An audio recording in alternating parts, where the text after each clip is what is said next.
अस्सलाम वालेकुम everyone, it's me Rashid Bhatti and you are watching Bhatti Sahab channel. दोस्तों, आज के पॉडकास्ट में जो मेरे साथ गेस्ट मौजूद हैं वो किसी तारीफ के मोहताज नहीं है। एमपी हैं, पीएस 110 के प्रेसिडेंट हैं, डिस्ट्रिक्ट साउथ के पाकिस्तान तहरीक इंसाफ से उनका ताल्लुक है। आइए मैं आपको मिलवाता हूँ रेहान बंदूकदा से।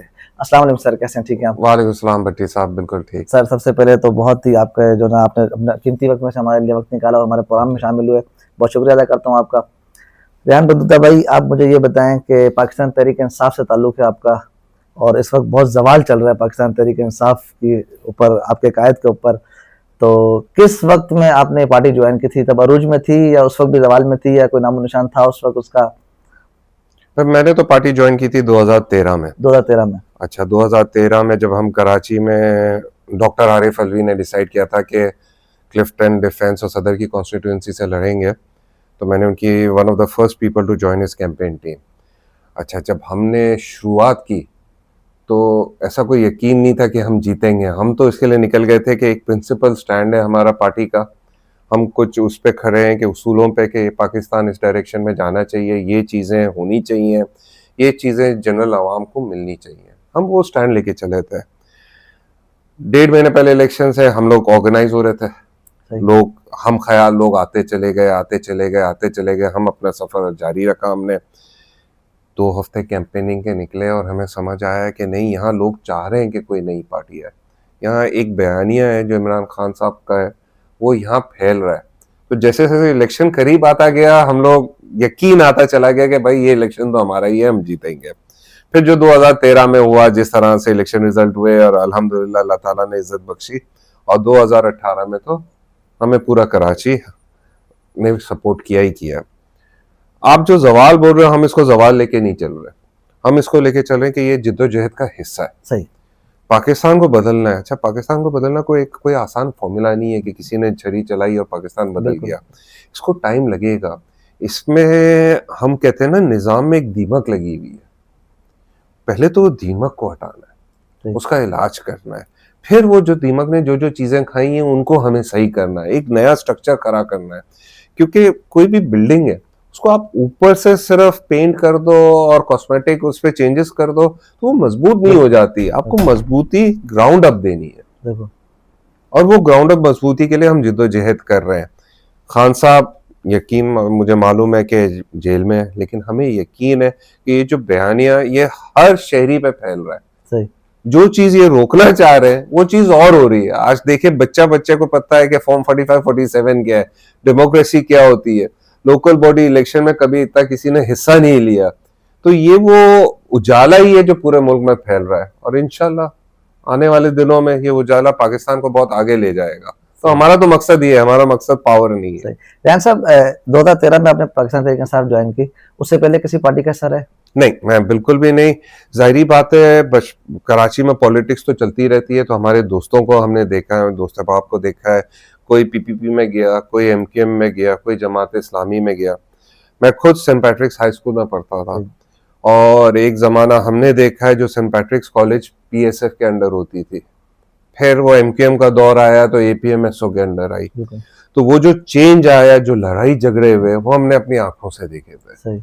तो वो जो पॉलिटिक्स थी, उससे तो हम बहुत ही कतराए थे। वो हमें तो नहीं अच्छी लगी थी, जिसमें एक दोस्त चला गया पीएसएफ में, एक दोस्त चला गया एपीएमएसओ में, और पार्टी के बिना पे दोनों ने बंदूकें निकाल के एक दूसरे पे हमला कर दिया। ये चीज गलत है। स्टूडेंट लाइफ में भी किसी का हिस्सा नहीं था? बिल्कुल किसी का हिस्सा नहीं रहा। रेहान साहब, जब पाकिस्तान तहरीक इंसाफ ज्वाइन करी तो पाकिस्तान तहरीक इंसाफ ही क्यों ज्वाइन करी? पाकिस्तान पीपल पार्टी नजर नहीं आई, पाकिस्तान मुस्लिम नून नजर नहीं आई? क्या मंशूर आरिफ भाई ने आपको बताया? देखिए, ये एक होती है ना, अवेकनिंग होती है एक इंसान की जिंदगी में, कि वो अपनी एक जिंदगी गुजार रहा होता है, कुछ चीजें कर रहा होता है, और उस पर कहीं ना कहीं उसको एक ऐसी चीज मिलती है जिसपे वो बिलीव करता है। अच्छा, हम काफी सोशल वर्क में थे।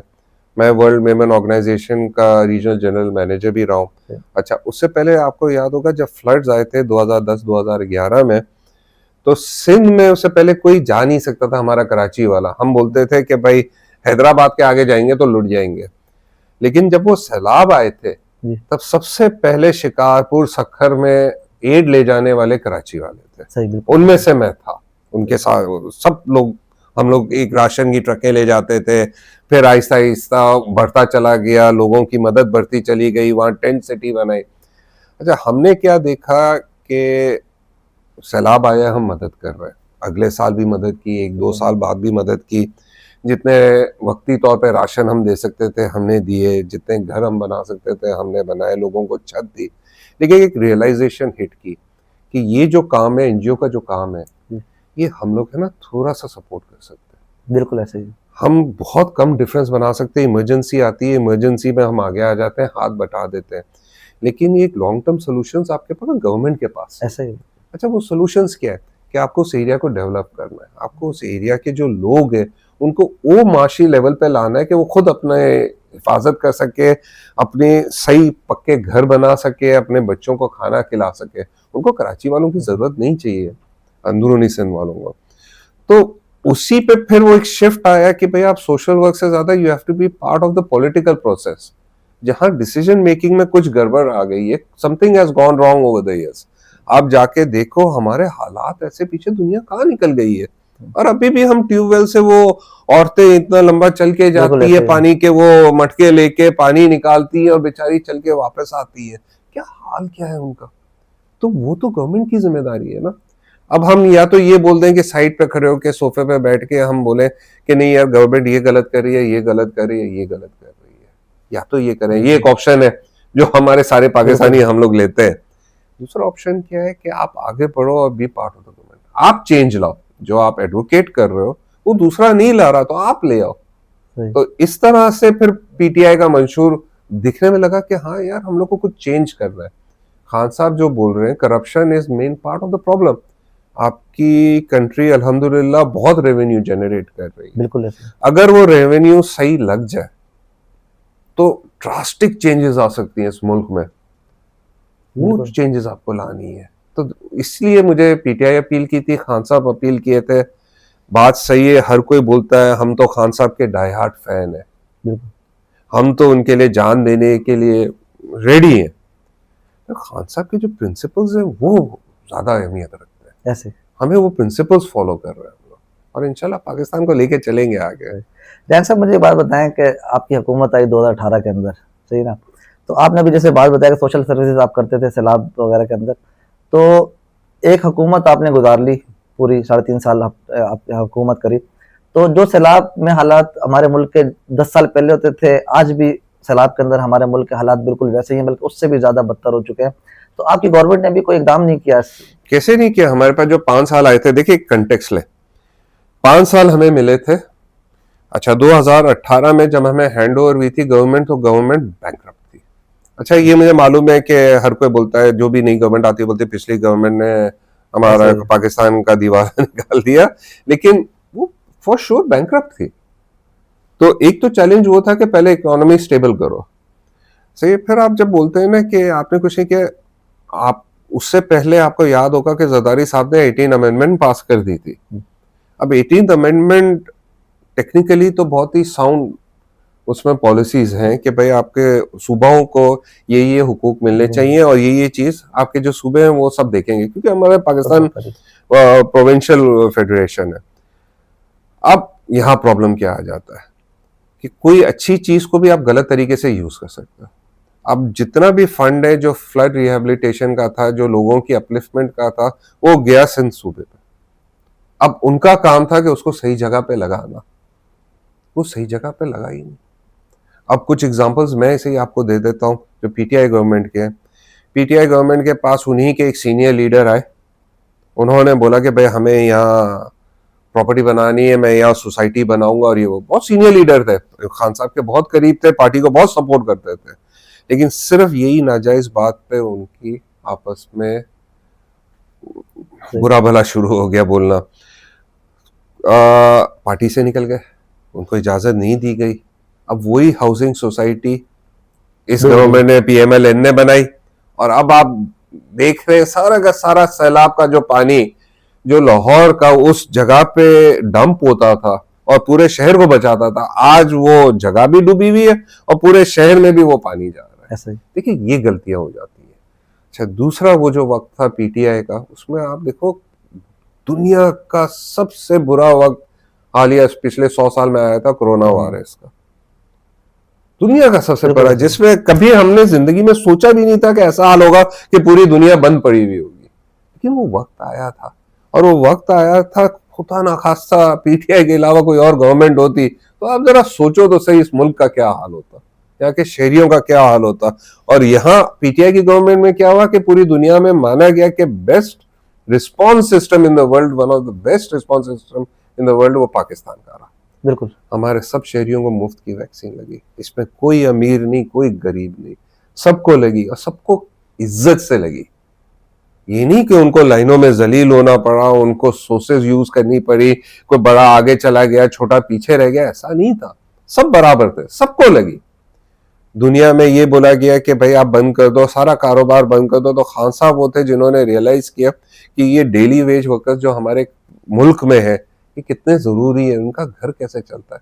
ये वही लीडर सोच सकता है ना जिसको ग्राउंड रियलिटी पता हो। खान साहब को ग्राउंड रियलिटी पता थी। सर लेकिन आप इस बात को मानते हैं कि कोरोना के अंदर जितनी इमदाद पाकिस्तान को मिली वो भी एक कसीर तादाद के अंदर थी, और बिल्कुल यानी कि कुछ ऐसे भी वाकयात सामने नजर आ रहे थे कि जिनको कोरोना नहीं भी होता था, अगर कोरोना के अंदर डेथ होती थी तो उसको भी कोरोना में शामिल कर दिया जाता था कि यार इसके नाम पे भी कुछ अमाउंट मिले, और लिस्ट बढ़ाई जा रही थी। इसको आप कैसे देखिए, तसल्ली देते हैं? ये एक तो इसमें गलती है,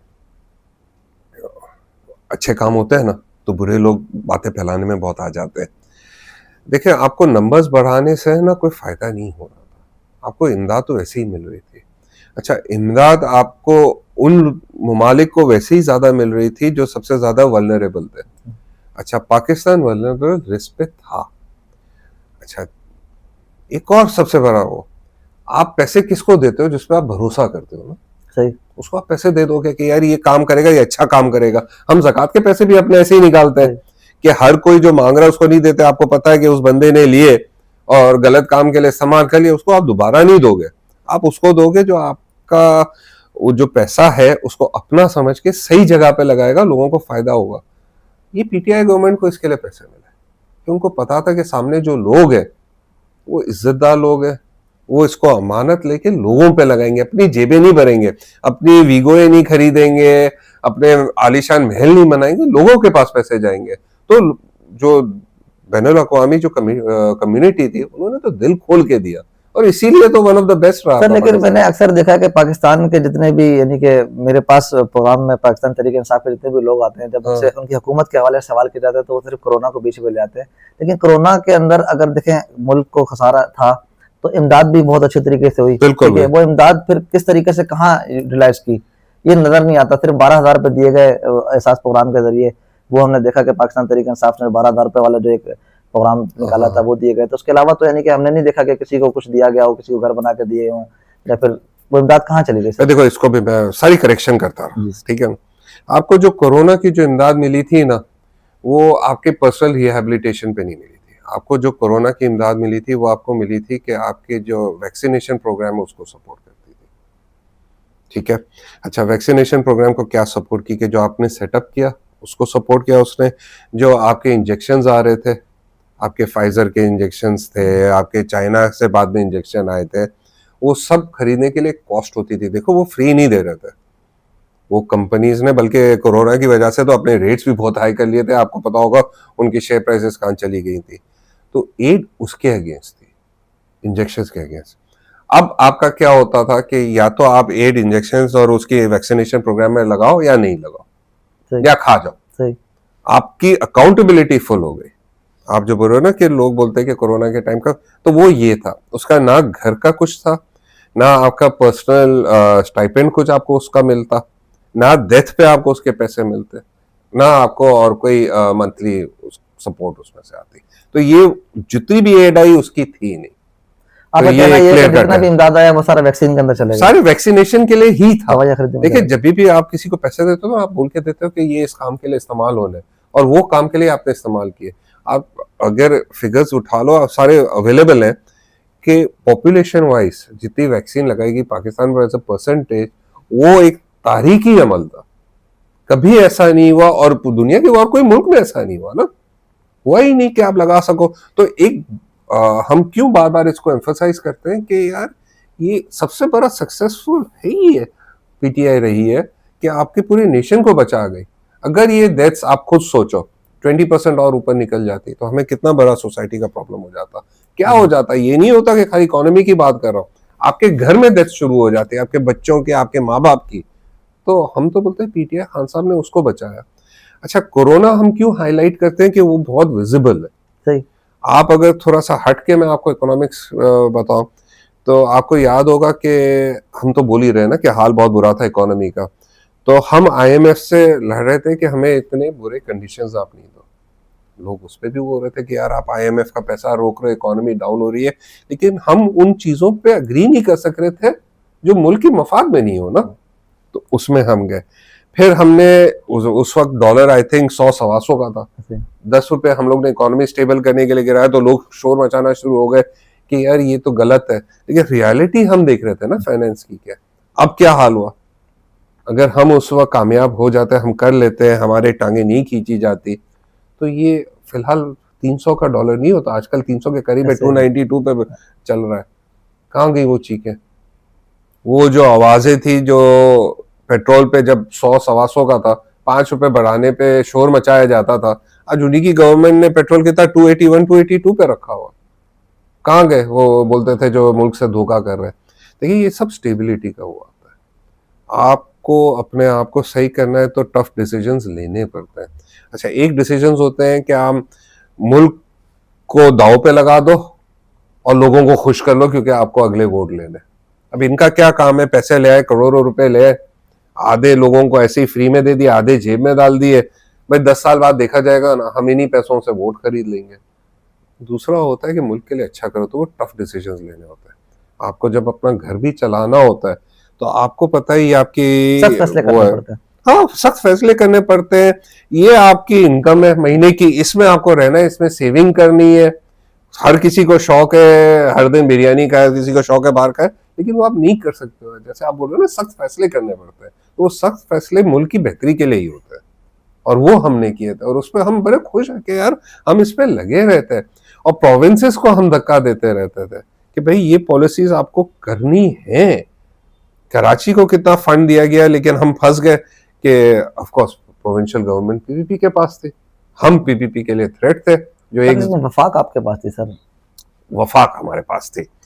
आजकल आपको पता चल रहा होगा कि बहुत शोर चल रहा है कि 27वीं अमेंडमेंट आ रही है, सुनने में आ रहा है। 27वीं अमेंडमेंट क्या है? वो 27वीं अमेंडमेंट आई इसके लिए रही है कि आज की गवर्नमेंट भी बोल रही है कि वफाक के पास कोई पावर्स नहीं है, सारे पावर्स तो प्रोविंशियल के पास चले गए, हम कुछ कर ही नहीं सकते। पैसे आते हैं, पैसे प्रोविंस के पास चले जाते हैं, जो कर्जा लेता है वो वफाक लेता है, और कर्जा वापस भी वफाक करता है। तो अमेंडमेंट ही वो इसके लिए ला रहे हैं।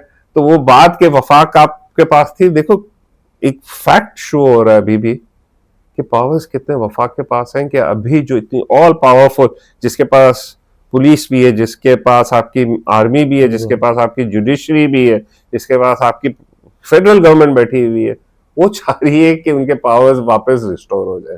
तो ये शो कर रहा है, मतलब इसमें कुछ बयानिया एक्सप्लेन करने की जरूरत नहीं है। सर बात करेंगे सैलाब की। सैलाब से आप देख रहे हैं पूरा मुल्क इस टाइम जो ना परेशान है और तबाह हो रहा है पूरा मुल्क। आपकी हुकूमत के अंदर साकिब निसार साहब के साथ मिलके डैम के लिए फंड जमा किए गए थे सर, ना डैम बने और फिर बिल्कुल पता ही नहीं चला वो पैसा कहाँ गया। बल्कि मैं तो देखता हूँ कि जितना फंड इमरान खान को मिलता है इतना शायद ही मुल्क में किसी और के ऊपर भरोसा किया जाता है, और एक कसीर तादाद के अंदर पैसा जमा किया गया था सर, उसका क्या रिजल्ट मिला? देखिए ना, हमारी गवर्नमेंट हमें गिरा दिया गया। हमने एक चीज बोली थी कि हमें पेट्रोल अपनी मर्जी की जगह से हम ले सके, उसमें पूरी गवर्नमेंट गिरा दी गई। हम तो जा रहे थे डैम बनाना। अभी जो आपका सैलाब आ रहा है, जो रेला, अच्छा ये सैलाब क्या है, बारिशें हमारे पास इतनी नहीं है। सही, ऐसे ही। ये सैलाब के इंडिया में बारिशें हुई हैं, उन्होंने अपने डैम खोल दिए। अच्छा, हम बोलते हैं हमारे पानी नहीं है। अभी आप लोग कहाँ, किस इलाके में रहते हो? हम लोग तो सर कोरंगी में रहते हैं। कितना पानी आता है? डूबा हुआ था सर। हाँ, डूबा हुआ था, बहुत आता है ना। हमारे पास यहाँ डिफेंस में हम टैंकर पे चलते, हम पानी खरीदते, और यहाँ सैलाब आया हुआ है, हमारे पास स्टोर करने के लिए कोई जगह नहीं है।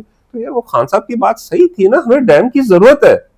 हमें डैम दो तरफा जरूरत है। एक तो वो जो रेला जो इंडिया छोड़ेगा उसको भी स्टोर कर सकते हैं हम। तो शुरू करना चाहिए था ना, शुरू करने पे आपकी वो आगे ना। देखिए आप जब बोलते हैं ना शुरू करना चाहिए था, एक चीज कर रहे हैं, ये होते हैं मेगा प्रोजेक्ट्स। ये मेगा प्रोजेक्ट्स आपको संभल के सही प्लानिंग के साथ इसके लिए करने पड़ते हैं कि बहुत से लोग अफेक्ट हो रहे होते हैं, और इसमें एक छोटी सी गलती हो जाए ना तो आपके अरबों रुपए डूब जाते हैं। इनको तो पहले वो फिगर इनको क्रॉस करना था जो स्टार्टिंग का फिगर था, कि स्टार्टिंग मैच कर सके। उसके लिए इन्होंने पैसे लिए थे, और इन्होंने साकिब निसार और खान साहब मिलके इसके लिए लिए थे फंड, कि वो फंड वापस कोई टच भी ना कर सके। सही। अब आज मैं आपसे पूछूं फंड का क्या हुआ? सर ये तो मेरा सवाल है, हाँ, फंड का क्या हुआ? फंड का क्या हुआ? मतलब वो फंड तो फिर ट्रांसफर हुए ना नेक्स्ट गवर्नमेंट पे, हम भी वेट कर रहे हैं। लेकिन एक वो जो बयानिया, जो डैम जरूरी है, जी बिल्कुल। वो बयानिया तो शो कर रहा है, मुल्क के हालात पे शो कर रहा है कि जरूरी है, और वो डैम हमें छोटे छोटे बनाने हैं। ठीक है, हम बोलते हैं कि कुछ हॉट टॉपिक्स हैं, कालाबाग डैम सिंध के लिए बहुत बड़ा इशू है जो नहीं होना चाहिए। हम एक फेडरेशन है, अगर एक प्रोविंस का ऑब्जेक्शन है तो हमें वो ऑब्जेक्शन सीरियसली लेना है। तो बाकी आप डैम्स तो बनाओ, और वो डैम पे आपकी सारी फिजिबिलिटी रेडी हो चुकी थी, आपकी जगह रेडी हो चुकी थी, आपकी कंस्ट्रक्शन सिर्फ स्टार्ट होने वाली थी जब ये सारे हादसे हो गए। और वही वाली बात हम तो यही नोट कर रहे हैं, जब भी पाकिस्तान के लिए कोई बेहतरी के लिए कोई चीज होने वाली होती है तो अचानक से ऐसे हालात कर दिए जाते हैं कि वो सारी चीजें एक साथ रोक दी जाती हैं। हम बार बार आपसे मैं यही कर रहा हूँ, एक अवेयरनेस, देखो ये पॉलिसीज करनी है, ये चीजें हमें करनी है।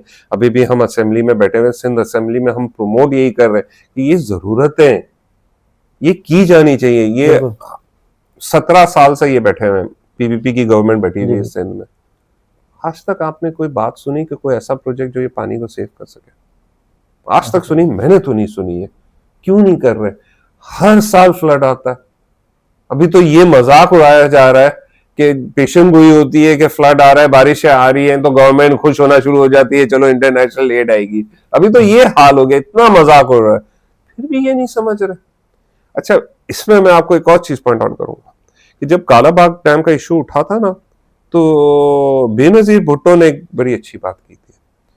बोला ठीक है, हम डैम को तो अपोज कर ही रहे हैं, लेकिन एक कैनाल सिस्टम हम बना सकते हैं जी। जो थर से होता हुआ जाएगा। अच्छा, वो कैनाल जब भी एक्सेस वाटर आएगा तो एक्सेस वाटर वहां स्पिलवे हो जाएगा।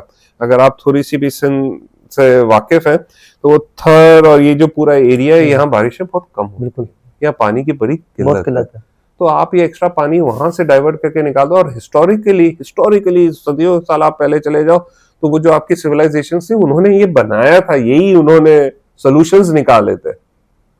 तो आपका ये पूरा जो बेल्ट है, ये ऐसे वक्तों पे पूरा ग्रीन हो जाएगा ना, और आपकी ये क्राइसिस नहीं होगा। तो सॉल्यूशंस आर देयर। अब मैं पूछूंगा कि वो बेनजीर भुट्टो का जो विजन था, वो आज तक सिंध गवर्नमेंट ने उस पर बात भी नहीं की। काम करने की तो दूर की बात है, बात भी नहीं की। तो सोल्यूशन कोई ढूंढ ही नहीं रहा ना, चाहता ही नहीं है कि ये हो। सही। सर आपने इलेक्शन 2013 में भी लड़े थे, 2018 में लड़े? मैंने सिर्फ ये 2024 में इलेक्शन लड़ रहे।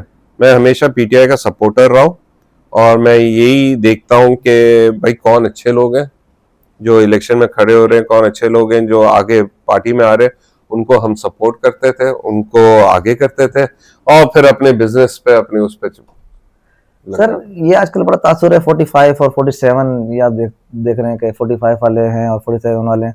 तो ये मुझे एक बात बताएं कि आपके पाकिस्तान तहरीक इंसाफ के भी बहुत एमपी निकले यहाँ से, 8-9 एमपी हैं माशाल्लाह से। तो जो जीते हैं वो 45 वाले हो गए, जो हार गए वो 47 वाले हो गए, ये कैसा तासुर है सर? ये यार देखो ना,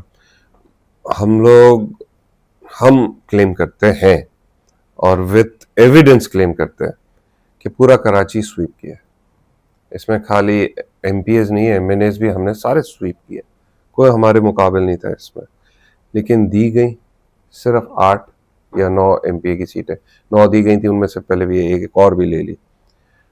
अब ये जो है, जो जीते थे, जिनको नहीं मिली, हम बोलते हैं ना फॉर्म 47 उनके फेवर में नहीं आया, हमारे हिसाब से तो वो भी जीते हुए इलेक्टेड रिप्रेजेंटेटिव्स हैं, और वो उसी इज्जत को हम पार्टी में देते हैं जो इज्जत हमें मिलती है, क्योंकि उन्होंने भी वही जिद्दोजहद की। बस हमारा नसीब था कि हम कोई पीछे कोई भी वजूहत हमें भी नहीं पता, जैसे मुझे भी नहीं पता कि कैसी कि वो क्या करिश्मा हो गया था पीछे से जो मेरा फॉर्म 47 निकल आया। हाँ, ये जरूर था कि इलेक्शन के एक दिन बाद मैं इलेक्शन कमीशन में बैठा हुआ था यहाँ कराची में, और हमने वहां प्रेशर डाला और रिजल्ट सही वाला निकाला, और मैं वाहिद एमपी था जो उस वक्त इलेक्शन कमीशन में बैठा हुआ था कराची के, और कोई नहीं आया था। तो कुछ चीजें ऐसी, कुछ चीजें दूसरे एमपीएस ने की होंगी जो सक्सेसफुल हो गई होंगी और उन्होंने अपना रिजल्ट खींच लिया। इज्जत हम सबको एक देते हैं, एक ही लेवल पे हम बैठते हैं। हम ये समझते हैं कि कुछ जगहों पे हम फाइट कर रहे हैं, कुछ जगहों पे वो फाइट कर रहे हैं, और ये यूनाइटेड फाइट है। 2018 के इलेक्शन में जो पाकिस्तान तहरीक इंसाफ की गवर्नमेंट आई थी, वो आप समझते हैं कि वो आई थी या लाई गई थी? यार 100% पीपल सपोर्टेड थी, तो वो तो आई थी। 2018 में तो पीपल सपोर्टेड मेरे ख्याल में इतनी नहीं थी। 2024 में आपको अच्छा एक वोट मिला है। मैं आपकी बात से जो इत्तेफाक करता हूँ कि लोगों ने जो ना जी जान से वोट दिया आप लोगों को, लेकिन वो बस किस सूरत हाल का जो ना वो हो गया हिस्सा। लेकिन ये कि 2018 के अंदर सर कोरंगी जैसे हल्के से और ऐसे जैसे हल्के से जो बिल्कुल एमक्यूएम के गढ़ थे या फिर किसी और पीपल्स पार्टी के गढ़ थे, वहां से बिल्कुल सीटें निकाल लेना, तो मैं नहीं समझता सर कि उस टाइम पे लोगों ने इतने वोट दिए थे। देखिए यही तो वो सरप्राइजिंग था। मैं आपको बता रहा हूँ 2018 की आप बात कर रहे हो ना, 2015 पे लोकल बॉडी इलेक्शन थे। मैं फिरदौस नकवी साहब चेयरमैन के लिए खड़े हो रहे थे भादरोबाग और पीसीएचएस एरिया और वो जो उसका मिलता जो इलाका था, तो मैं उनकी कैंपेन हेड कर रहा था। अब इलेक्शन डे का मैं आपको बताता हूँ, एक कैंप हमारा लगा हुआ था, एक कैंप एमक्यूएम का लगा हुआ था। आप हमारे कैंप पे देखते थे ना तो हार्डली 1 से 2 लोग आते थे जो पर्ची बनाते थे।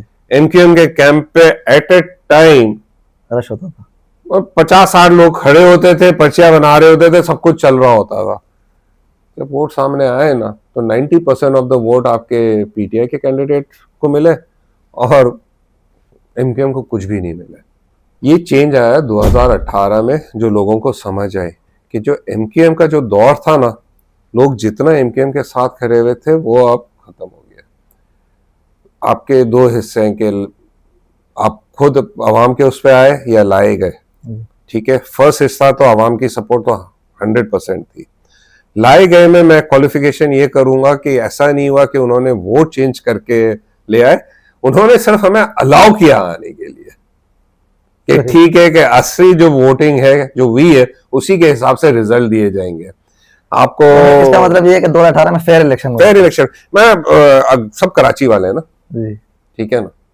आप लोगों ने क्या कभी नहीं सुना कि कितने सर ये जुमला जो ना ये बड़ा जो ना मुझे हंसी आ जाती है कभी कभार इसके ऊपर कि जो जीत जाती है ना सीट, वो कहते हैं फेयर हो गई है, और जो सीट हार जाती है वो कहते हैं इसका वो धांधली हो गई। ये आपका नहीं, हर किसी का, हर पार्टी का ये चक्कर है। अच्छा, ये मौक़िफ़ पता है खाली ज़बानी तौर पे हो ना तो ये बड़ा प्रॉब्लमेटिक है, लेकिन ये जब आप एविडेंस बेस कर सकते हो ना इसके ऊपर तो फिर आप फंस जाते हो। देखो 2018 में जैसे आप बोल रहे हो कि हमारा मौक़िफ़ है कि हम जीते थे ना, इससे पहले हमेशा हम सुनते थे थप्पे लगे, थप्पे लग रहे, थप्पे लग रहे, थप्पे लग रहे, तो कराची का ही था ना वो, जो आपको एक एरिया से 1.25 लाख वोट से एमपीए जीत जाता था।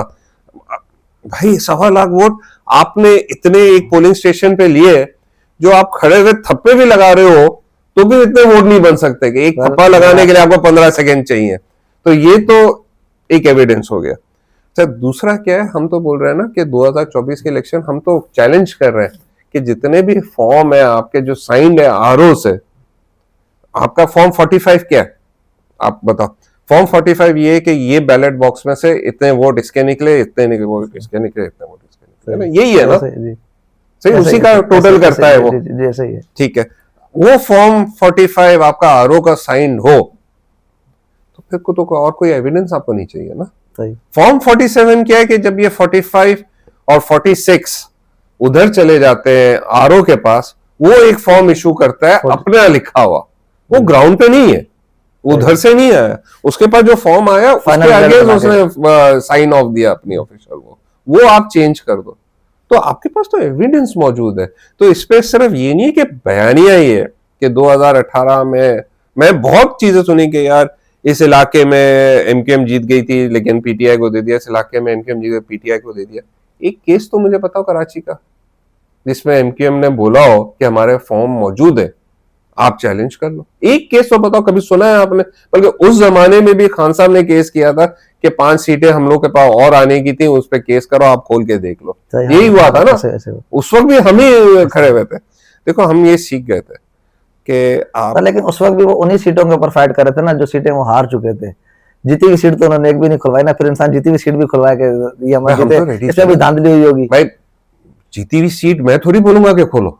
सर दूसरे अगर आप ऑब्जेक्ट करोगे, आप ऑब्जेक्ट करोगे, हमने बोला था कि 20-25 सीटों पे हुई है, सही, ठीक है, मैंने ऑप्शन दिया आपको कि भाई इन 20-25 सीटों पे मुझे लगता है धांधली हुई है, आप इनमें से कोई भी 5 चूज कर लो और खोलो। सही, आप चूज करो ना, मैं भी नहीं बता रहा हूं कि इनको खोलो। भाई 20-25 सीटों पे इशू हुआ है, आप खोलो उसको, चेक कर लो।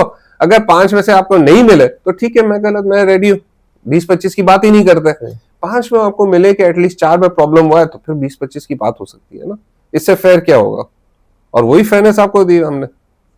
सर डिफेंस का इलाका आपका हल्का लगता है, डिफेंस क्लिफ्टन, तो ये ना एक वैसे ही खूबसूरत इलाका है, डीएचए के पास है ये, ठीक है, क्लिफ्टन भी सही है। तो एक आम एरिया जो बिल्कुल एक घिसी पिटी हालत का होता है, जहाँ पे सीवरेज का निज़ाम नहीं होता, जहाँ पे पानी नहीं होता, जहाँ पे जो ना रोड्स नहीं होते, उस इलाके के एमपीए में और डिफेंस क्लिफ्टन के इलाके में एमपीए में क्या फर्क है सर? आपको तो यानी सब बना बनाया मिला हुआ है, तो क्या करना पड़ता है आपको इस इलाके के लिए सर? क्या क्या कोशिश की अभी तक आपने? हमें बुरा भला ज्यादा सुनना पड़ता है। जब आप बोलते हैं ना डिफेंस का इलाका बना बनाया है, ये वही डिफेंस का इलाका है जहाँ बहुत पढ़े लिखे लोग रहते हैं। सही है, वही डिफेंस का इलाका, क्लिफ्टन का इलाका है जहाँ आपके सारे कॉर्पोरेशन के सीईओज रहते हैं, आपके सारे सारे बिजनेस के हेड्स रहते हैं, आपके सारे एमपीएस एमएनएस भी यही रहते हैं। तो वो जब आपको कंप्लेन करने आते हैं और आपको बुरा भला बोलने आते हैं, तो वो ऐसी ऐसी लैंग्वेजेस में बुरा भला बोलते हैं कि आप भी तसव्वुर नहीं कर सकते हो।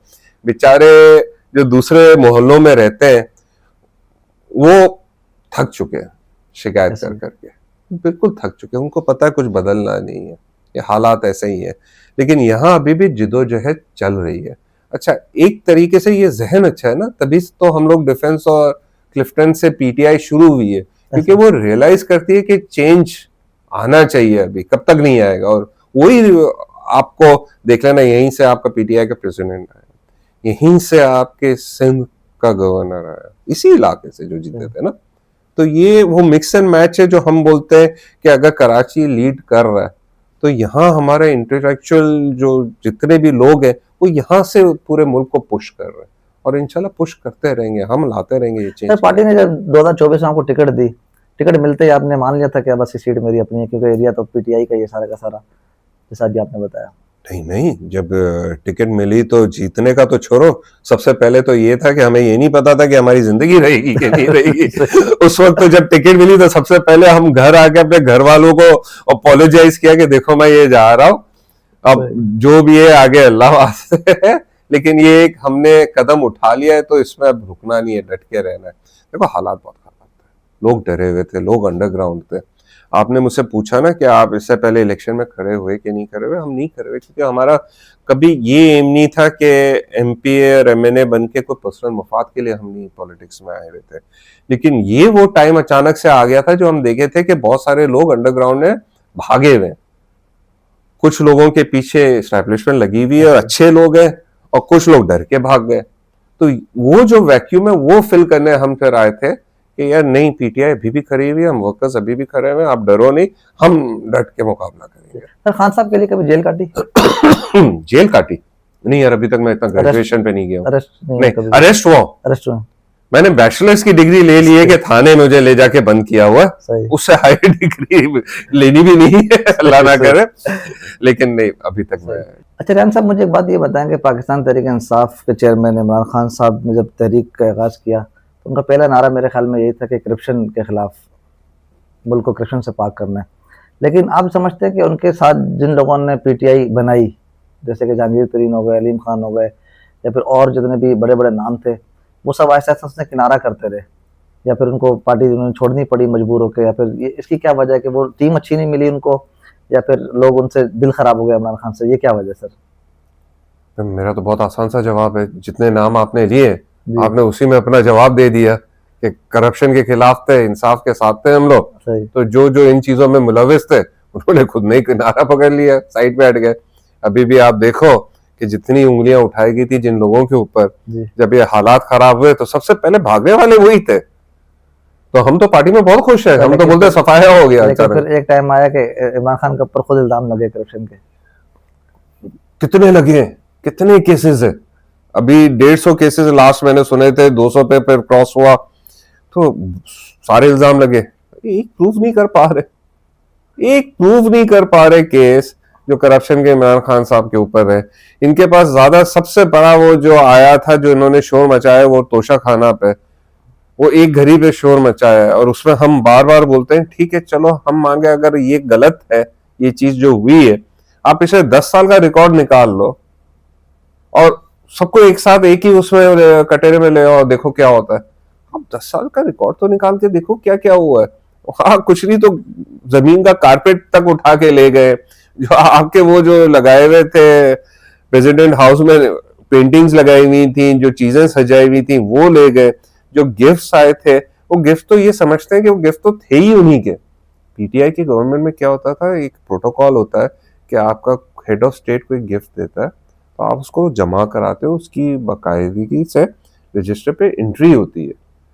वो तो एंट्रियां तो कुछ हुई ही नहीं, वो तो बोलते हैं वो गिफ्ट ही हमारे हैं, जबकि आपका कोई भी इलेक्टेड ऑफिस बेयरर गिफ्ट तस्लीम नहीं कर सकता, कॉन्फ्लिक्ट ऑफ इंटरेस्ट में आ जाता है। सर लेकिन अभी आपने कहा कि प्रूफ नहीं हुआ उनके ऊपर केस, लेकिन मैं जहाँ तक जानता हूँ कि इमरान खान इस वक्त मुलजिम नहीं मुजरिम में सजा काट रहे हैं सर, जेल के अंदर है सर। कौन सी? सर किस चीज की सजा, फिर अंदर क्यों है सर? मैं तो खुद पूछ रहा हूँ ना, बताए ना सर मुझे। ये भी सारे केस हुए हैं तोशा खाना और दूसरे, यानी कि उनके नहीं। ऊपर देखें, अगर उनके ऊपर जुर्म आयद हुआ है तब उनको सजा में रखा गया ना सर। नहीं किया ना, आपको जो जुर्म आयद का आप आजकल जो एक सर्कस देख रहे हो, वो बाकी इलेक्टेड लीडर्स का है कि उनके ऊपर 10-10 साल की सजा जी। लगाई गई है। सही है, फिर वो जब वो सजा लगाई गई है तो उस पर वो एलिजिबल नहीं है इलेक्शन में खड़े हुए, इसके लिए वो सीट गिव अप कर रहे हैं। खान साहब के पास बता तो सही कौन सी सजा लगी है, सर अच्छा कितने मुझे ये सालों की बताएं लगी कि है। आप ये चीज ऐसा नहीं है कि जैसी करनी वैसी भरनी, खान साहब ने भी तो किसी को छोड़ने का सर, नून लीग की हुकूमत बिल्कुल है, नहीं आप छोड़ेंगे, देखते हैं। अभी भी नहीं छोड़ेंगे। सर अभी तो खुद छुट जाए सर। मैं बताता हूँ, आपने 90s में हमने ये तहरीक स्टार्ट की है, और तहरीक क्या स्टार्ट की हमने, तहरीक इंसाफ। अच्छा, उस वक्त हमने क्या रियलाइज किया कि अब एक जमाने तक एक नैरेटिव चलता है कि कंट्री की एजुकेशन आप सॉल्व कर दो तो कंट्री आगे निकल जाती है। अच्छा, हमारा हिस्टोरिकली इवन एक हद तक हम उसके इस्लामिक रूल्स भी ले सकते हैं कि आप जस्टिस ले आओ सोसाइटी में, वो सोसाइटी खुद ही बदल जाएगी। तो हमने वो जो तहरीक चलाई थी वो जस्टिस की तहरीक चलाई थी, करप्शन के खिलाफ जस्टिस की तहरीक चलाई थी। अच्छा, इवेंचुअली वही वाली बात, मेच्योरिटी आई, रियलिटी देखी और आपने उसको पॉलिटिकल पार्टी में कन्वर्ट किया, क्योंकि जब तक आप गवर्नमेंट में नहीं बैठोगे आप वो चेंजेस नहीं ला सकते। हमें खान साहब की गवर्नमेंट आई 2018 के बाद, उसमें हमारा जो मेन जो वो था पॉइंट, वो ये था कि करप्शन को हम रूट आउट करेंगे। अच्छा, सालों साल से आप लोग बचपन में सब सुनते आए होंगे कि छोटा बंदा चोरी में पकड़ा जाता है, बड़े बंदों को छोड़ देता है, यही सुना है ना हमेशा हमने। हमें वो चेंज आया नहीं यार, हम तो बोले कि वो करप्शन जो हुई है वो जो बड़ों से हुई है उनको जेल में डालो ताकि पूरा माशरा चेंज हो। तो टॉप अगर चेंज हो गया तो वो नीचे सारे बदलने पे मजबूर हो जाएंगे। जो आपने अभी बताया कि तहरीक को फिर हमने पॉलिटिकल में चेंज किया, तो पॉलिटिकल में चेंज करने के बाद फिर आप भी सबकी तरह होगा ना, क्योंकि फिर जो टीम आपने जमा करी, जिन्हें आप चोर डाकू बोलते थे, फिर वो उन्हीं सब लोगों को चुना, यानी जितने भी लोग आए हुए थे तहरीक इंसाफ के अंदर वो कहाँ से आए थे सर? दूसरी पार्टियों के अंदर थे और दूसरी पार्टी में वही काम करते थे, फिर उन्हें एक नया प्लेटफॉर्म मिल गया तो उन्होंने फिर यहाँ ज्वाइन किया, फिर यहाँ भी वही काम स्टार्ट कर दिए, तो फिर वो नई तहरीक कहाँ से हो गई सर? फिर वो जो पॉलिटिकल में आके तो तहरीक पुरानी कर दी ना, यानी कि फिर सबके साथ एक जैसे हो गया ना फिर वो। नहीं देखो, जब आप ये ब्रॉड बेस बात करते थे ना तो मुश्किल हो जाता है। आप ये नहीं बोल सकते कि दूसरी पार्टी से जो आए थे, देखो आप जब एक पॉलिटिकल पार्टी बनाते हो तो एक आपका ग्रेविटी बनती है कि ये पॉलिटिकल पार्टी स्टैंड कर रही है फॉर राइट्स, ये पॉलिटिकल पार्टी स्टैंड कर रही है फॉर एंटी करप्शन, ये पॉलिटिकल पार्टी स्टैंड कर रही है कि पाकिस्तान को यहां से आगे हमें ले जाना है। तो जितने भी पॉलिटिशियन होंगे, चाहे वो पीपीपी के हों, चाहे वो जमात इस्लामी के हों, चाहे पीएमएलक्यू के हों, पीएमएलएन के हों, वो उन पार्टी पे मौजूद होंगे तो वो देखेंगे कि यार एक बेटर पार्टी आई है जो बेटर नैरेटिव है, तो वो तो उसको छोड़ के आएगी ही आएगी। देखिए, जब पीटीआई वजूद में आई तो पीटीआई एक नैरेटिव लेके आई कि हमें पाकिस्तान आगे ले जाना है। बहुत साल हो गए एक फेल्ड पॉलिसीज हम फॉलो कर करके अपने आप को बड़ा दिखा दिखा के हम इस हाल में पहुंच गए कि हम दुनिया के सामने सीना तान के खड़े भी नहीं हो सकते। तो जब ऐसा कुछ होता है, पॉलिटिकल पार्टी आती है, एक लीडर आता है जिसके विजन में हर कोई बिलीव करता है, तो जो एक एक्सपीरियंस पॉलिटिशियन होता है वो चेंज करता ही करता है। दो वजह से चेंज करेगा ना, एक तो वो ढूंढेगा कि भाई मैं बिलीव करता हूं कि ये पॉलिसीज फॉलो होनी चाहिए, और ये एक नई पार्टी आई है, वो भी सेम बिलीफ शेयर करती है, तो चलो मैं उसको ज्वाइन करता हूँ। पहला रीजन तो ये होता है। दूसरा रीजन क्या होगा कि वो देखेगा कि यार इस पार्टी में पोटेंशियल है, नियर फ्यूचर में ये उपज आएगी तो मैं भी पार्ट ऑफ द वो हूँ, फ्लो हूँ कि भाई ये जब उपज आए तो मैं इनके सीनियर मेंबर्स में से हूँ। दूसरा ये होता है। तीसरे कौन ज्वाइन करते हैं? जो उनकी पार्टी में उनकी इज्जत नहीं रही होती और वो ढूंढ रहे होते हैं कि भाई घर के यार हमें कोई तो ओन करे। सही। अच्छा, पीटीआई ने पहले दो तो ले लिया और विद ओपन आर्म्स लिए, तीसरा उन्होंने लिया। तीसरे हमारे पास कितने वो थे जो हमें पता था करप्ट है, उनको हमने वेलकम ही नहीं किया।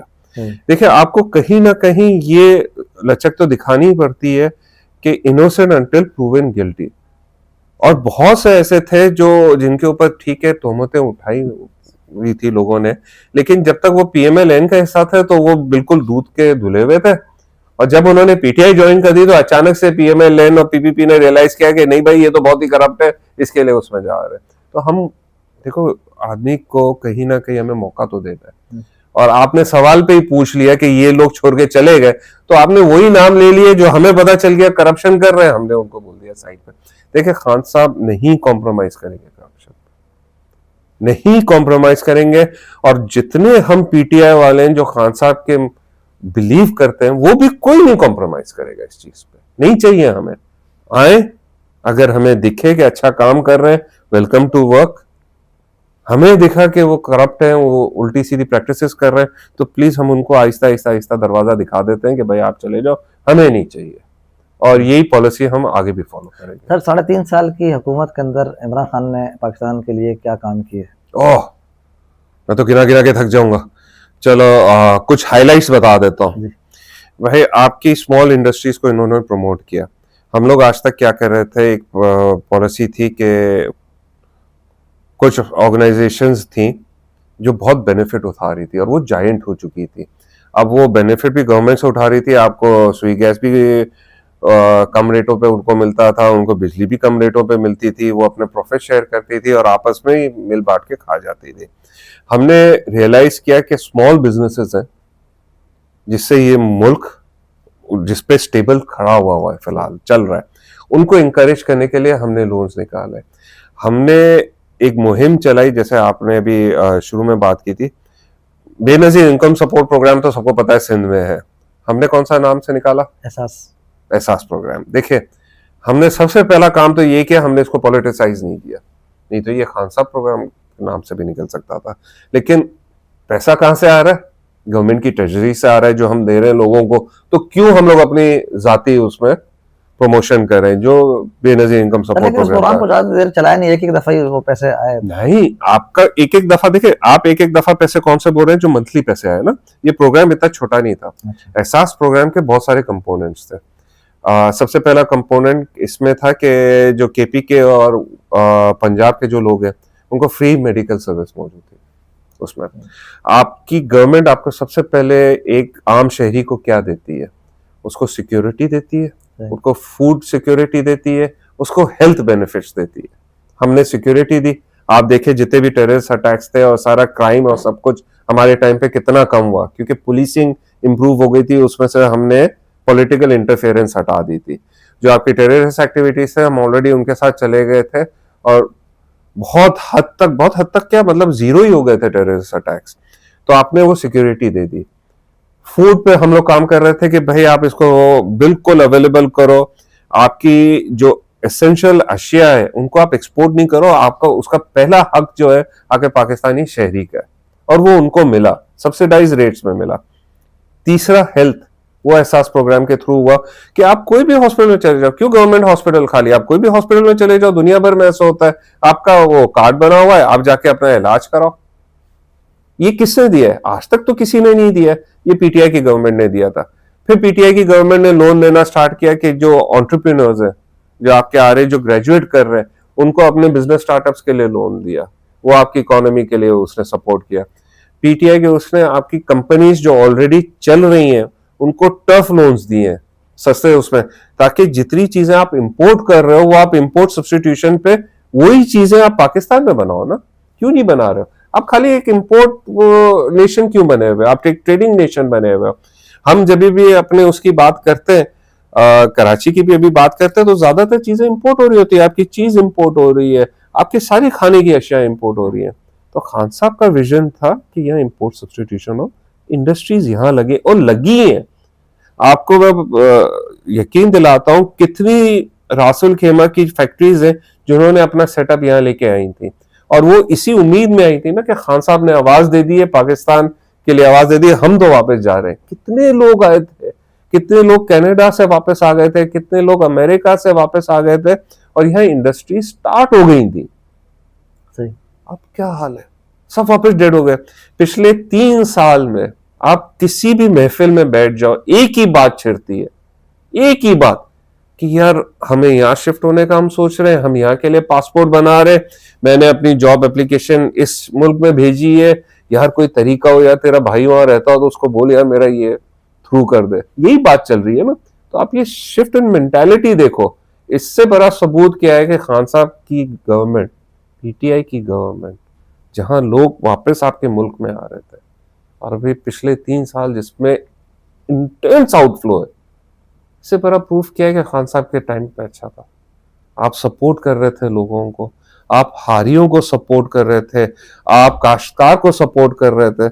हमारा ग्रीन रेवोल्यूशन कब आया? 1970s में आया। इसके बाद क्या इंप्रूवमेंट आई? कोई इंप्रूवमेंट नहीं आई है हमारे। सर कोई 3 से 4 तरक्याती मंसूबे भी गिनवा दें डैम जो बना नहीं। नहीं है, देखिए आपका केपीके का इंफ्रास्ट्रक्चर आपका सही हो रहा था, ठीक है, केपीके का इंफ्रास्ट्रक्चर आपका सही हो रहा था, आपके डैम बनने का था, ये सबसे बड़ा मंसूबा है। देखिए आपके फेडरल प्रोजेक्ट्स वो होते हैं जो पूरे पूरे मुल्क को सपोर्ट करें। आपकी स्मॉल इंडस्ट्रीज को इन्होंने सपोर्ट किया, आपकी लार्ज इंडस्ट्रीज को वो प्रमोट किया कि भाई आप आओ और यही एक्सपेंशन करो रादर देन कोई और मुल्क में जाने की बजाय। आपके 2 क्रॉप्स है, कॉटन, राइस, जिसमें आप चलते हो, बहुत पानी चाहिए आपको। आपके पास दूसरे मुल्क में कितने क्रॉप्स होते हैं जो इतना पानी नहीं चाहिए होता। आपकी एग्रीकल्चर के वो चेंज किया, आपकी एक मेंटालिटी शिफ्ट लाए। आपके कंप्यूटर साइंस में आपको एक वो जो फवाद चौधरी को आईटी की मिनिस्ट्री दी थी, आपको एक नए डायरेक्शन में ले जा रहे थे। देखिए आपका मुल्क एक कच्चे रोड पे चल रहा है, वो कच्चे रोड से गली पकड़ के आपको आना है पक्के रोड पे। वो प्रोसेस स्टार्ट कर दिया था हमने, वो प्रोसेस अनफॉर्चुनेटली पूरा नहीं हो सका, और उसी में जो हम बोलते हैं कोरोना के चैलेंजेस आ गए थे, कि जब कोरोना के चैलेंज आए थे तो आपका सब रुक गया था। सर अगर 5 साल आपको पूरी हुकूमत मिल जाती तो आप क्या कर लेते उस 5 साल हुकूमत में? जो 3.5 साल में आपने किया, 1.5 साल और आपको मिल जाता तो उस 1.5 साल में आप ऐसा क्या करने वाले थे कि आप कहते हैं हमें 5 साल हुकूमत पूरी नहीं करने दी?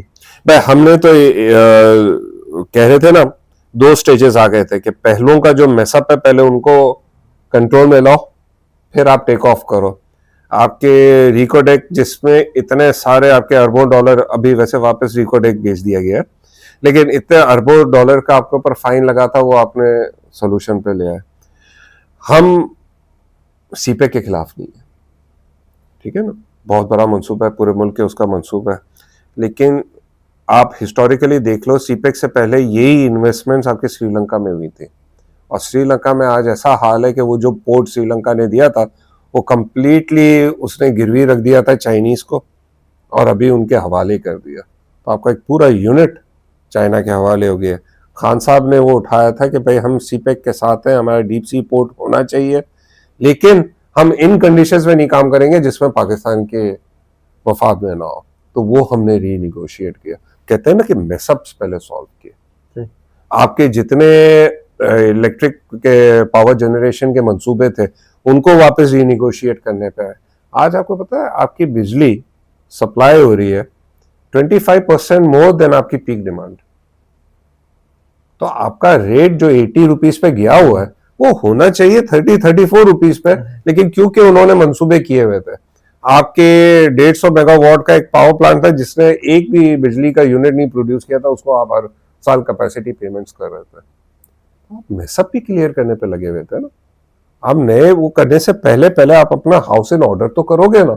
और ये कितने मेसअप से, एक नहीं है। आपने आज आपको पता है बिजली आपके पास लोड शेडिंग हो रही है कराची में, लेकिन एक्सेस बिजली आपके पास है।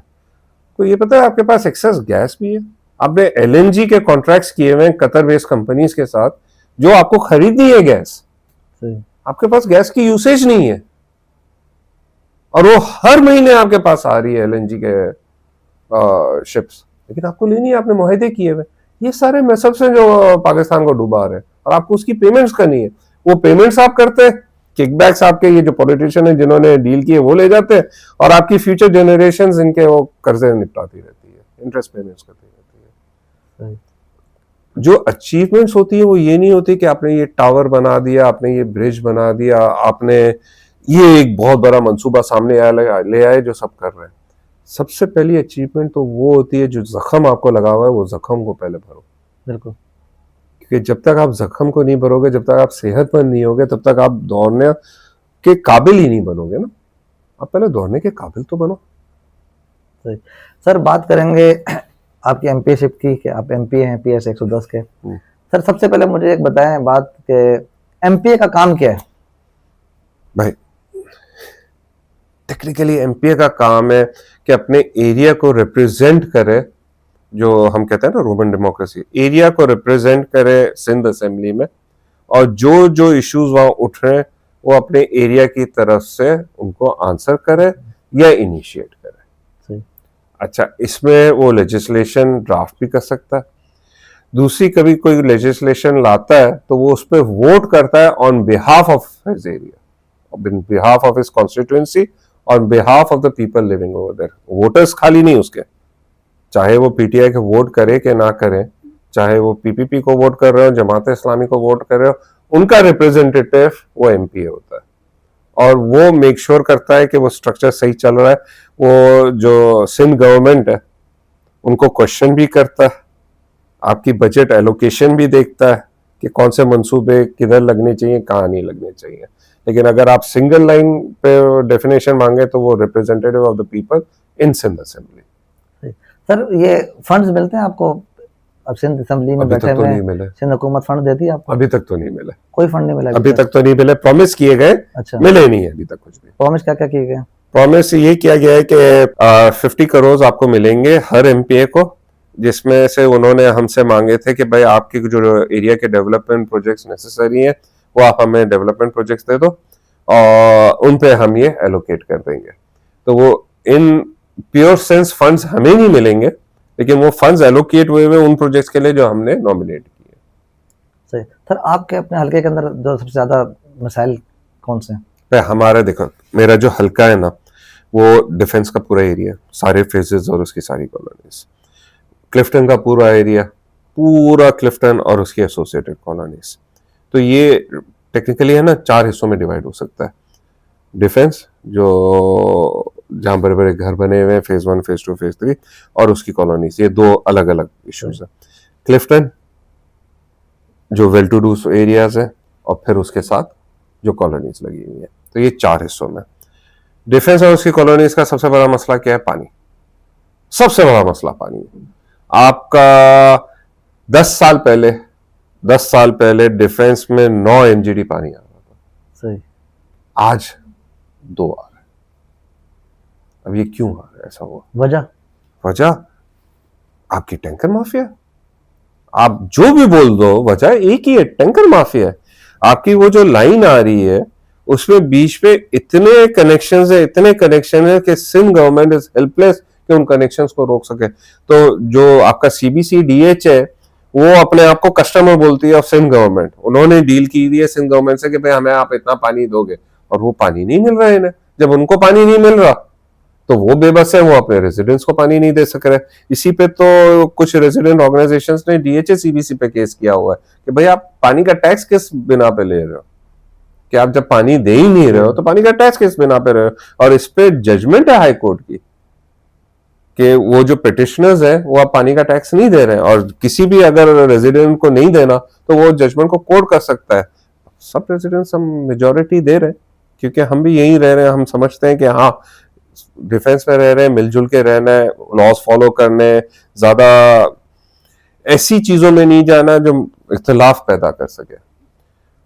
पानी मेन मसला है, लेकिन अल्हम्दुलिल्लाह आवाजें उठी हैं। आपके डीएचए के जो एडमिनिस्ट्रेटर्स और सब हैं, उन्होंने सिंध गवर्नमेंट से काफ़ी फोर्स करके एक मुआहदा किया था पिछले साल कि आपको एक नई लाइन देंगे डमलोटी से लेके डिफेंस पे डायरेक्ट। अच्छा, ये नई लाइन क्यों? वो इसीलिए कि जो एग्जिस्टिंग लाइन है उसको वो सप्लाई नहीं कर सकते, जितना भी पानी दे देंगे वो पीछे बीच में से साइफन ऑफ हो जाता है। तो वो नई लाइन डाल कनेक्शन नहीं होंगे, माफिया तो माफिया ही ना सर।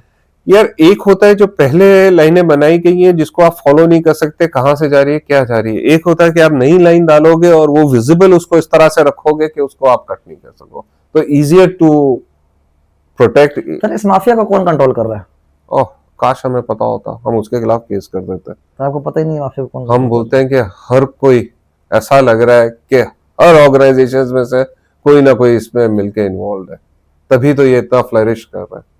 अगर नहीं होता तो इतना फ्लरिश नहीं कर रहा होता। सर जब से एमपीए बने हैं आपने अपने हल्के के लिए कौन से मसाइल हल किए हैं अभी तक? भाई, हमने ये बोलेंगे, पहले तो ये बताते हैं कि कौन कौन से मसाइल के लिए आवाज उठाई है, ठीक है ना। पानी के लिए हमने आवाज उठाई है। ये जो मुआहदा था उसको हमने बार बार सिंध असेंबली में फोर्स किया। मैंने नहीं किया ये मुआहदा, मैंने नहीं करवाया, ये मुआहदा हुआ था। लेकिन हमारे यहाँ मुल्क में क्या होता है, बहुत सारे मुआहदे हो जाते हैं, लोगों को दिखा दिया जाता है, तस्वीरें उतारी जाती है और होता कुछ भी नहीं है। हम तो हाथ धो के पीछे लग गए। सिंध हमने असेंबली में बोलते रहे, हम बजट स्पीच में, प्री बजट स्पीच में भी बोला, पोस्ट बजट स्पीच में भी बोला, पूरा वक्त हम लगे रहे और अल्हम्दुलिल्लाह सिंध गवर्नमेंट ने वो पैसे एलोकेट कर दिए पानी के, उसके लिए हो गए, वो एलोकेट हो गए। तो ये हो गया डिफेंस का। सर कितना ये फंड दिया यार? ये 10 अरब रुपए का, 10 अरब रुपए हो गए। लेकिन इसमें अग्रीमेंट क्या थी कि 50% सीबीसी डीएचए बेयर करेंगे और 50% सिंध गवर्नमेंट बेयर करेगी। फिर सिंध गवर्नमेंट ने ये लगाया था कि हम एशियन डेवलपमेंट बैंक से इसकी फाइनेंसिंग भी कराएंगे। तो वो अब सब फॉलो अप चल रहा है। जहां तक मेरी न्यूज है, गुड न्यूज है कि फर्स्ट ट्रांच रिलीज कर दी गई है ताकि वो प्रोजेक्ट स्टार्ट हो जाए। सर ये 10 अरब का जो फंड अभी सिंध हुकूमत आप लोगों को दे रही है, इससे जो आपके जो दूसरे इलाके हैं जो डिफेंस क्लिफ्टन में नहीं आते हैं, जैसे कि नीलम कॉलोनी हो गई, जो छोटी आबादी कच्ची आबादी है, उनको भी कुछ फायदा होगा? नहीं, ये जो पानी की लाइन है ये सिर्फ डिफेंस सीबीसी के उसके लिए, सिर्फ बड़े लोगों के लिए। बड़े लोग कहाँ से आ गए? बड़े लोग ऐसे रहते हैं ना। बड़े लोगों के लिए अगर आप बोलोगे तो ये बड़े लोग तो जवाब आपको ये देंगे, रेजिडेंट्स है ना, तो मुझे भी जवाब देते हैं कि यार आपकी सारी कॉलोनी में पानी आ रहा है, हमारे पास पानी नहीं आ रहा, हम टैंकर से खरीदते हैं। देखो, जवाब उनका भी आता है। अच्छा, आप इस कॉलोनी में पानी कहाँ आ रहा है सर? आ रहा है कॉलोनी में पानी आ रहा है? कॉलोनी में पानी बेहतर आ रहा है बनिस्बत आपके डिफेंस के फेजेस से। अच्छा, सही है ना? आ रहा है, नहीं आ रहा का नहीं है, बेहतर आ रहा है वहां से। अच्छा, जब आप ऐसे इश्यूज लेते हो ना तो आप रीजन वाइज लेते हो, सर्कल करते हो इसको। आप इसमें जाते ही नहीं हो कि ये कॉलोनी और ये अर्बन, वो उसमें कहते हैं ना पैसे वालों का घर है, आप एरिया को डिफाइन करते हो। तो ये जो पानी जो लाइन लग रही है ये एरिया पे लग रही है। अच्छा, वोटर्स अगर आप देखोगे ना तो इवनली डिवाइडेड है ये दोनों रीजन्स में। तो जब ये फायदा होगा तो दोनों को इवनली हो रहा है, और इसको बड़ा एम्फसाइज हम कर रहे हैं क्योंकि कहीं ना कहीं है ना, हर कोई ये उठाता है, उछालता है, डिवाइड क्रिएट करता है, बीच में दरार डालता है। ये दरार का नहीं है, ये जितना भी ये डिफेंस का एरिया है, जिसके लिए तो मैं हमेशा बार बार बोल रहा हूँ कि एक एरिया वो जो फेजेस हैं जिसमें बड़े बड़े घर हैं और एक है उसकी एसोसिएटेड कॉलोनीज, वो सारा मेरा है। और जब हम बात करते हैं सोल्यूशन की बात करते हैं तो इन दोनों एरिया को मिला के करते हैं, अमीर और गरीब का डिवाइड नहीं करते। तो ये जो पानी की भी जो लाइन आएगी इससे फायदा दोनों को इक्वली होगा, डिवाइडेड नहीं होगा। ये हो गया आपका डिफेंस। क्लिफ्टन का एरिया पानी का नहीं है और उसकी कॉलोनी का एरिया, क्लिफ्टन और उसका एरिया आपके सीवेज सिस्टम का सीरियस प्रॉब्लम है। चाहे वो प्रॉपर रेजिडेंशियल सोसाइटीज हो या चाहे वो पुरानी कॉलोनीज हो, उनका एरिया ही सीवरेज है। उनका तो इतना बुरा मसला है कि आगे आप वो जो सी का जो पैच है उधर पानी ड्रेन नहीं हो सकता क्योंकि बाकी जो लाइन आ रही है वो उसके लेवल के नीचे, तो वहां उन्होंने पंप्स लगाए हुए जो पानी खींचती है, वो पंप्स अक्सर बंद होते हैं। सही। तो इस दफा जो आपने जैसे पूछा कि फंड्स एलोकेट हो रहे हैं, वो किस तरह से आपको पैसे मिलेंगे, और ये तो मैंने जो प्रोजेक्ट्स डाले हैं वो प्रोजेक्ट डाला ही क्लिफ्टन के लिए, उस सूरज के इशू के लिए, जहां पानी के लिए, उसमें काफी जगहों पे नई लाइनें लगेंगी। अच्छा, अब एक लाइन लगती है तो ऐसा नहीं है कि वो लाइन सिर्फ अमीरों को केटर कर रही है या वो लाइन सिर्फ गरीबों को केटर कर रही है, वो पूरे रीजन का कचरा वहीं से आ रहा है, उसमें कोई डिवीजन नहीं है कि ये अमीरों का कचरा है कि ये गरीबों का कचरा है। वो सब रेजिडेंट, सब हम पाकिस्तानी क्लिफ्टन का कचरा है, वो प्रॉपर अगर सॉल्व हो जाता है तो हमारा एरिया चेंज हो जाएगा। एक जमाने में क्लिफ्टन सबसे पॉश एरिया था, सबसे अच्छा प्यारा खूबसूरत एरिया था और लोग प्रेफर करते थे यहाँ रहना। और आजकल हाल देखें इसका क्या हुआ है। क्लिफ्टन वही एरिया जहाँ बिलावल हाउस है, बिल्कुल। आप बिलावल हाउस से वो जो रोड जा रही है शारे फैसल तक, A1 रोड है, कभी उसमें खड्डे नहीं होते, कभी कुछ भी नहीं इशू होता, बल्कि आप देखिए हर 2 महीने बाद वहां जितने भी साइड वॉक्स है उसमें पेंट हो रहा होता है। बाकी क्लिफ्टन लेफ्ट राइट तो देखें हाल क्या हुआ है रोडों का, लेफ्ट राइट देखे तो सही पानी कितना जमा हो जाता है। वो जब बारिशें होती हैं तो वहां जो बिल्डिंगें बनी हुई हैं उनके पूरे बेसमेंट फ्लड हो जाते हैं बारिश के पानी से, क्योंकि वो रोड की हाइट ऊपर चली गई है, सारा का सारा पानी वहां ड्रेन हो रहा है और ड्रेनेज सिस्टम धर्म भरम है। ये सब चीजें इंप्रूव करनी है, टाइम आ गया इंप्रूव करने का। हम अगर पुश नहीं करेंगे तो कौन पुश करेगा। तो जब आप बोलते हो ना कि अचीव क्या, कि अचीव यही है कि भाई ये चीजों को सुधारो। अभी हम आवाज उठाए में फर्स्ट चीज है आइडेंटिफाई करना है प्रॉब्लम क्या है, सेकेंड चीज है उसकी क्या प्लानिंग होनी चाहिए, थर्ड चीज है इम्प्लीमेंटेशन। आइडेंटिफिकेशन हम लोग शो मचा के उठा ही रहे बार बार, हम प्लानिंग और इम्प्लीमेंटेशन पे भी खड़े हैं। इंशाल्लाह इसको इम्प्लीमेंट करके ही जाएंगे हम। सर, प्रोग्राम के अख्ताम में मैं चंद पार्टियों के, सियासी पार्टियों के नाम लूंगा, उनके लिए आपने एक एक जुमला कहना है। पाकिस्तान पीपल पार्टी, ओह यहाँ के बादशाह, सिंध के बादशाह, सिंध के बादशाह, पाकिस्तान मुस्लिम लीग नून, बैड फ्यूचर, कुछ भी नहीं है, JUIF, शोर मचाने वाले, पाकिस्तान तहरीक इंसाफ, आखिरी उम्मीद, आखिरी उम्मीद। सही। तो व्यूअर देखा आपने, ये थे हमारे साथ MPAPS 110 रेहान बंदूका साहब, और अपने एरिया के मसले मसाइल से आगाह किया और वो किस तरीके से हल होंगे ये भी बयान किया इन्होंने। आपको मजा आया होगा इस प्रोग्राम के अंदर। इंशाल्लाह मिलते हैं नए प्रोग्राम में नए गेस्ट के साथ। अल्लाह हाफिज।